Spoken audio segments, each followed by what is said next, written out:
روز رسول خدا صلی الله علیه و سلم همراه یارانش راه پیش گرفت جانب تماشای بیابانی. از دور چشم مبارکی پیامبر صلی الله علیه و سلم به یک حیوان افتاد. زمان رسول الله صلی الله علیه و سلم مجرای سفری خویش را به آن نزدیک میکرد. یارانش گفتند یا رسول الله چرا راهی سفر را تغییر دادی؟ گفت من میخواهم از حال اون حیوانی که ما را نظاره دارد با خبر شود. زمان حبیب خدا صلی الله علیه و سلم به نزد او رسید و دید که یک حیوانی به مثل آهو دیدار رسول الله تماشا دارد اما اشک میریزد. حبیب خدا صلی الله علیه و سلم گفت چرا در اینجا ایستاده ای و مکانی نمیروی؟ گفت یا رسول الله من یک مادر آهو هستم، به خاطر رزق فرزندان به این صحرا آمدم و در قبخانه این مجوسه نامرد در مانده‌ام.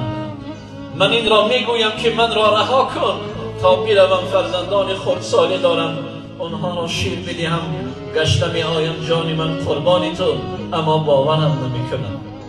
رسول الله صلی الله علیه و سلم آن یهودی را به نزد خود دعوت کرد و گفت چرا سخن این را باور نمی کنی؟ گفت تو کی هستی؟ گفت من محمد هستم.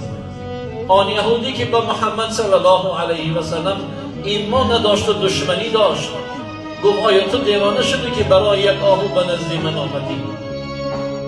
حبیب خدا صلی الله علیه و سلم گفت این را رها کن تا به نزد فرزندانش برود، آنها را غذا بدهد، شیر بدهد و ساعت بین همدیگر بمانیم، اگر نآمد جان من قربانی تو.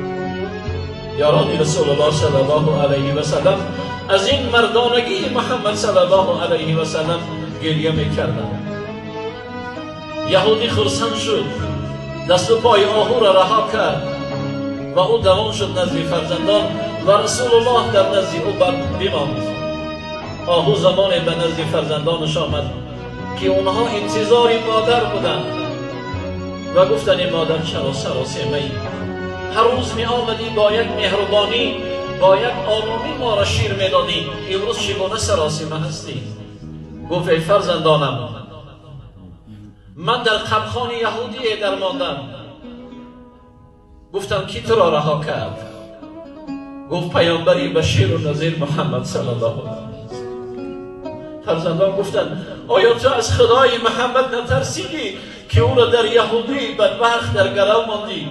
ای مادر زمانی که تو به نزد ما نمایان شدی الله محمد ما را سیر کرد، ما احتیاج به شیر فیسان تو نداریم، برو که یهودی محمد صلی الله علیه و سلم این پیامبری بشیر و نذیر آزار ندهد.